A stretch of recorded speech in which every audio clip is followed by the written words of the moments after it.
पाठ 3 घड़ी की सुइयां। गुरचरण अपने कमरे में चैन की नींद सो रहा था।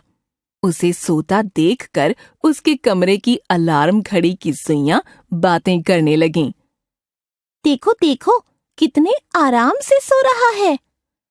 हाँ, सारा दिन पढ़ाई, खेलकूद, कमरे की सफाई आदि करके थक जाता है।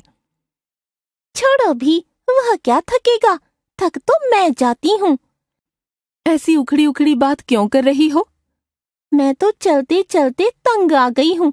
एक ही दायरे में घूमते घूमते ऊब गई हूँ।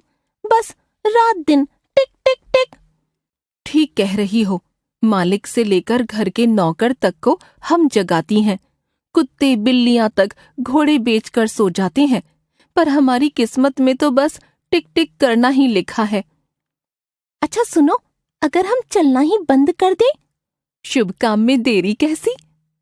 दोनों सुइयों ने चलना बंद कर दिया। सुबह जब गुरचरण की आंखें खुलीं तो उसके बिस्तर पर सूर्य की किरणें फैली हुई थीं।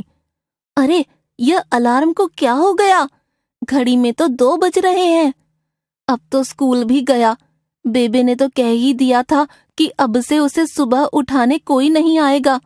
उसे सारे काम खुद ही करने होंगे। अभी तक कमरे की सफाई भी नहीं की। यह सब इस घड़ी की वजह से हुआ है। पापा जी से तो आज बहुत डांट पड़ेगी। अब पता चलेगा हमारा महत्व। बस अब करेंगे आराम ही आराम। पापा घड़ी को ठीक कराने दुकान पर ले गए। मेजर साहब, घड़ी में कोई तकनीकी खराबी तो दिखाई नहीं दे रही। लगता है बहुत पुरानी हो गई है। अब इसे रिटायर कर दीजिए। घड़ी कबाड़ के संदूक में डाल दी गई। बक्से के अंदर जाते ही दोनों सुइयां घबरा गईं। यह हम कहाँ आ गए? यहाँ तो बड़ा अंधेरा है। मेरा भी यहाँ दम घुट रहा है। कोई हमें खुली हवा में ले जाए। वही दिन अच्छे थे। कितने सुंदर मेज पोश वाली टेबल पर रहती थी हम।